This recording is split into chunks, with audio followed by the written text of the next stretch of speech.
Misericórdia, graça e paz seja sobre nós, em nome de Jesus. Amém. Eu queria compartilhar com os irmãos sobre 2 versículos da Bíblia que está no Novo Testamento, que nos deixa alerta para o nosso viver, o nosso dia a dia, os nossos momentos. Na segunda carta aos Coríntios, capítulo 6, versículo 2, o apóstolo Paulo, usado pelo Espírito Santo de Deus, ele deixa esta palavra para nós, que é uma palavra que nos alerta, nos deixa sempre vivos na presença do Senhor. A palavra diz assim, 2 Coríntios 6:2, porque diz, ouvi-te em tempo aceitável e socorri-te no dia da salvação. Eis aqui agora o tempo aceitável, eis aqui agora o dia da salvação. Amém. Agora, meus irmãos.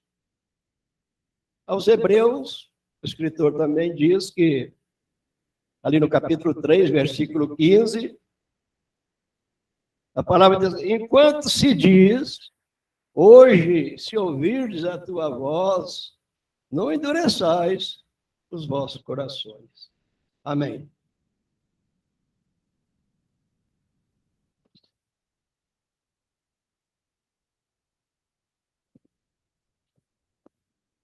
Donato pediu para dirigir um hino agora durante o sermão. É um hino do cantor cristão.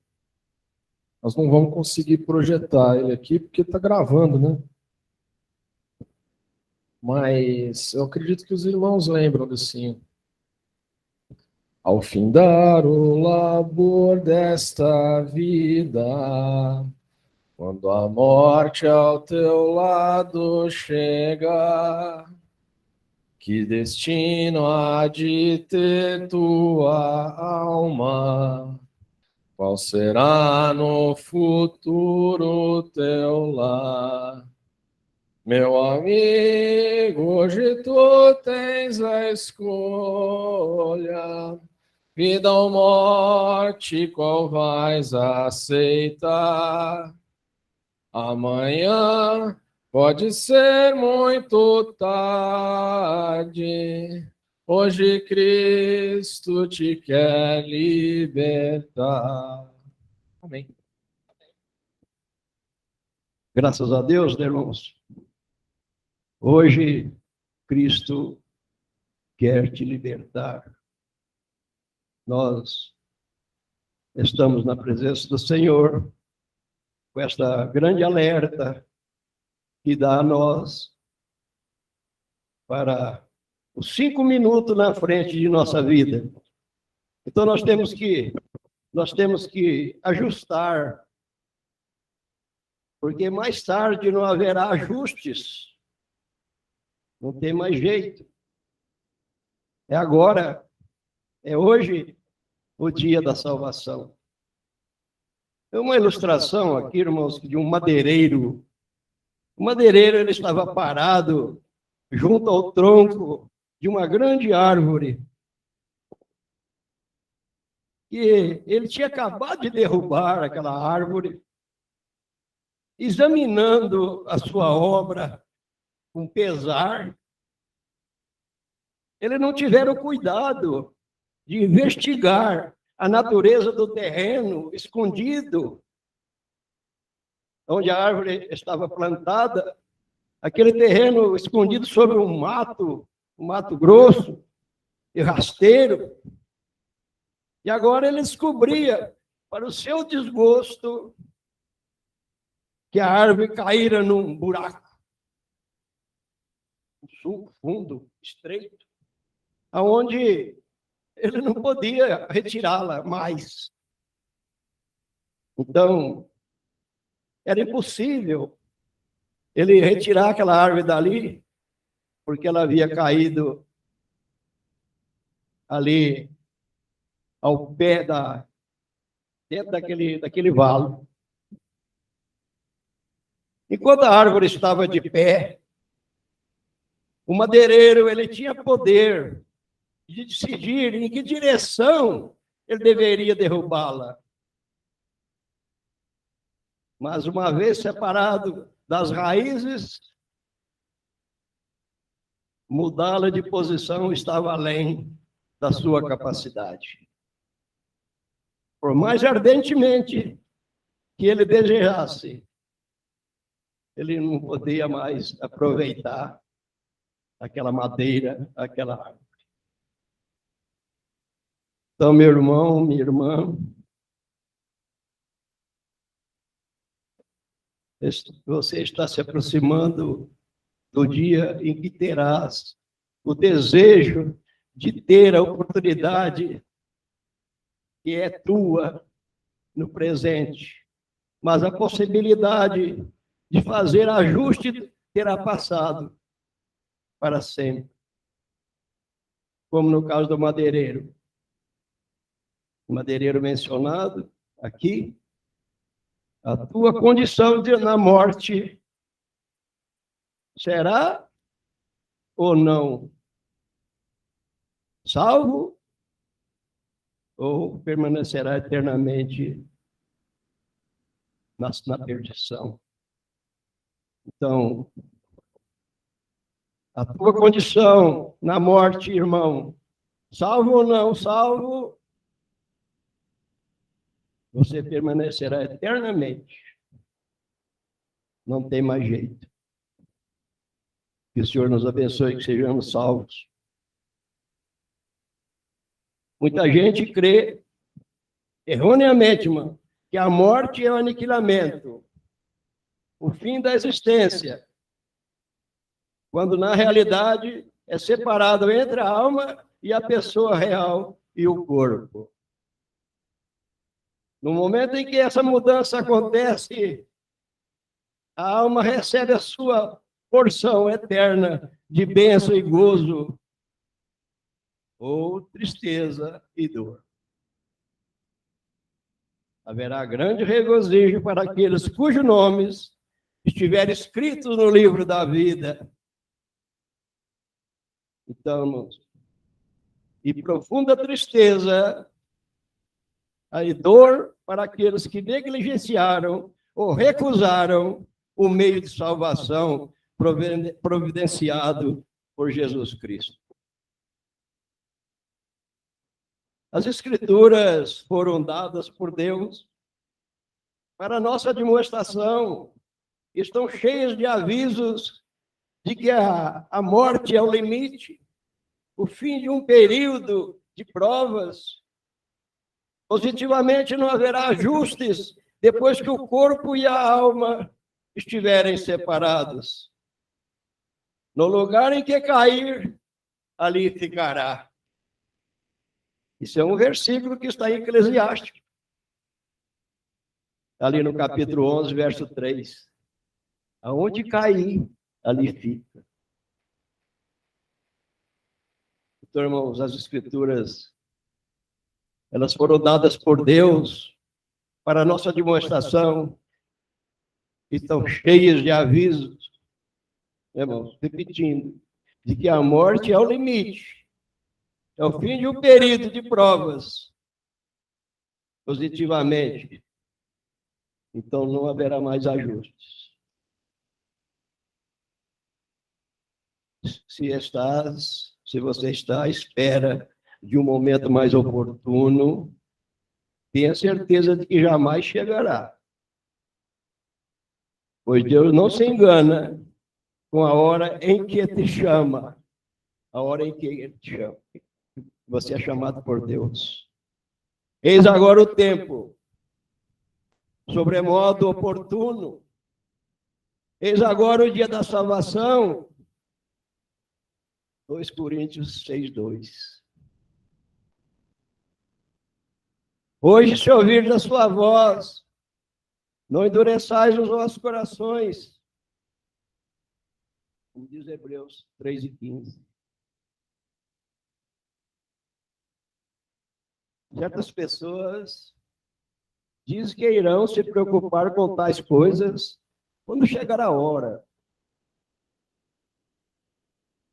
mas não querem ser oportunadas, perturbadas agora. Mas, ai dele, irmãos, ai de ti, ai dele, irmãos, e queremos dizer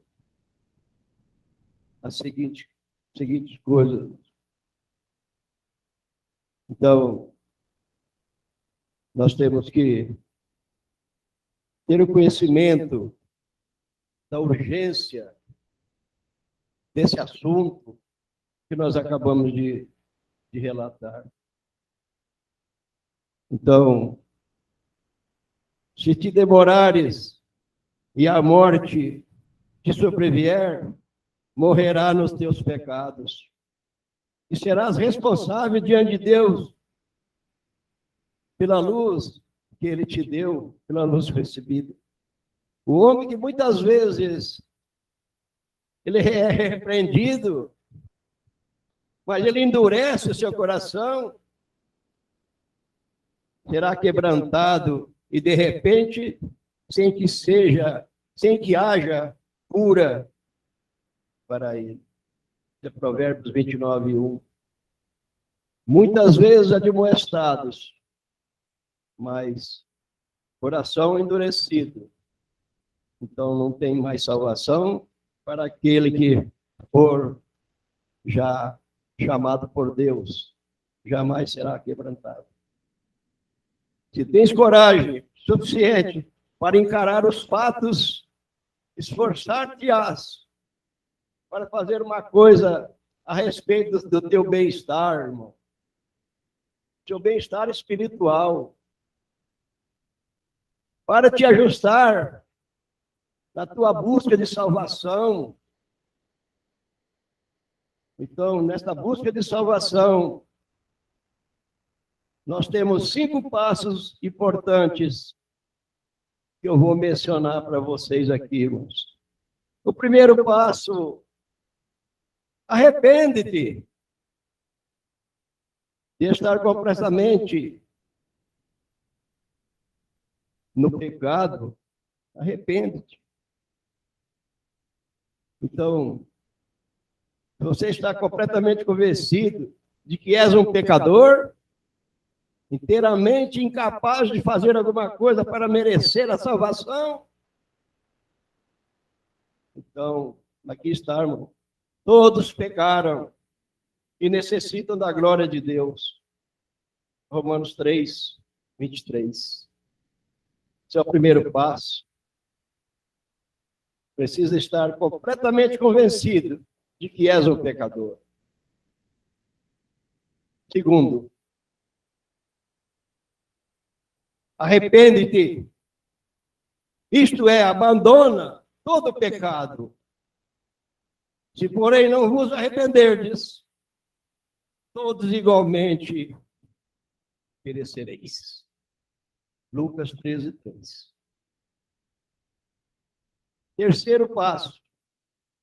Confessa a Deus que és um pecador necessitado de salvação e pede-lhe que receba e escreva o teu nome no livro da vida. Por amor de Jesus. Sua palavra diz, se confessarmos os nossos pecados, Ele é fiel e justo para nos perdoar os pecados e nos purificar de toda injustiça. 1 João 1:9. O que vem a mim, de modo nenhum o lançarei fora. João 3:37. João 6:37. O quarto passo. Crê que Jesus Cristo morreu em seu lugar, para que tenhas a vida eterna. Se o teu arrependimento é submissão, e submissão forem completos, terás a fé para recebê-lo como teu Senhor e Salvador. pessoal, teu Salvador pessoal. Para quê? De agradecer a tua salvação. Você está na presença dele. Quando fizeres o seu espírito submeter-se às suas condições, o teu espírito testemunhará com o Espírito de Deus, que já está, que já nasceste de novo, e você é uma nova criatura. Então, irmãos, quando os filhos de Israel estiveram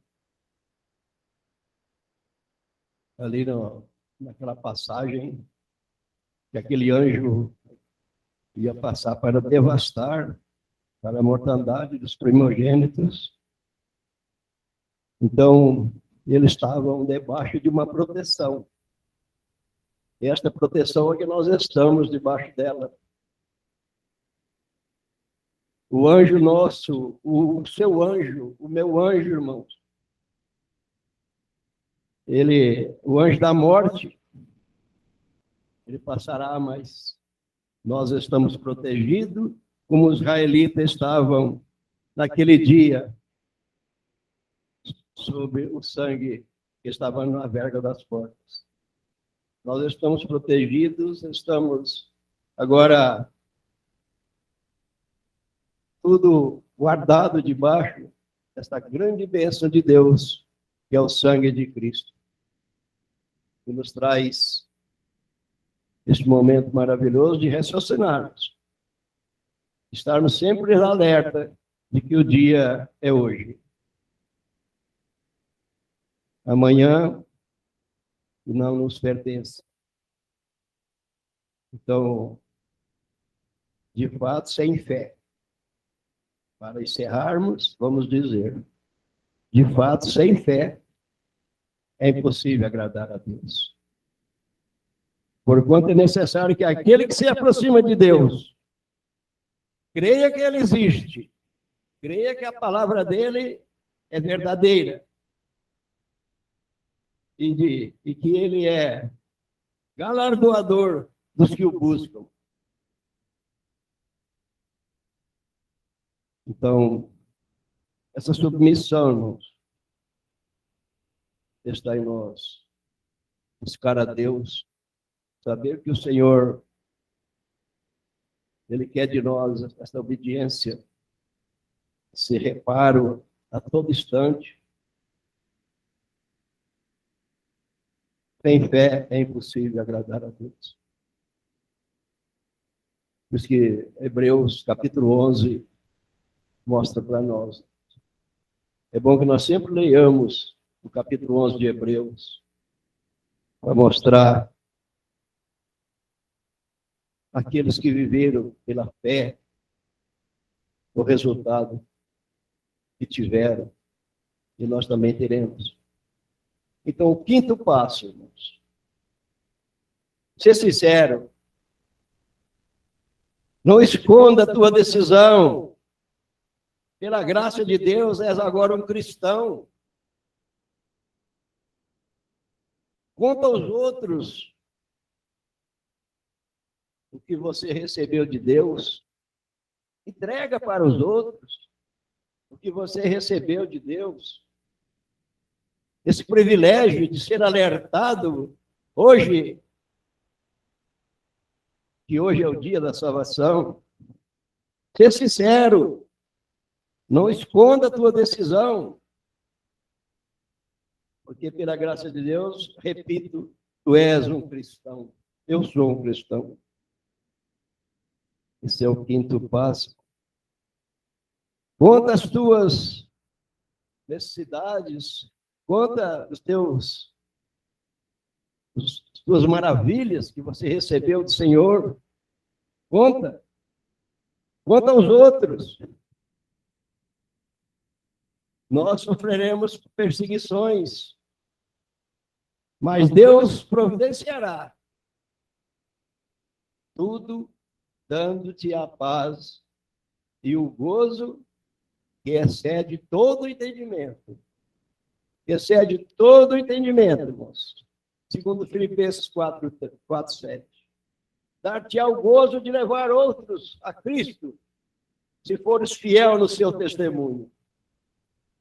Jesus disse: todo aquele que me confessar diante dos homens, também eu confessarei diante do meu Pai que está nos céus. Mateus 10:32. Tua responsabilidade é confessar e orar e crer, como está escrito ainda em Romanos 10:9 e 10. Se com a tua boca confessares a Jesus como Senhor, em teu coração creres que Deus ressuscitou dos mortos, será salvo. Porque com o coração se crê para a justiça e com a boca se confessa a respeito da salvação. Então, meu amado irmão, tudo capaz que eu sou, tudo que eu sou capaz para ajustar a você e a mim, falar que Deus certamente há de iluminar. Se você tem em suas mãos, isso aqui, irmãos, ó, Bíblia. Se você tem isso em suas mãos, e se você leia em oração, você pode crer que Deus vai te dar tudo que você precisa. Busca diligentemente as Escrituras, pois nelas há instrução divina para o caminho da vida eterna. Amém? Aí está, irmãos. Não precisa falar mais nada. Está o recado que o Senhor nos deu hoje. Se ouvir da tua voz, não endureçais os nossos corações, como foi no dia da provocação. Amém? Que o Senhor nos abençoe e nos conduza para que estejamos sempre firmes na presença dele. Amém?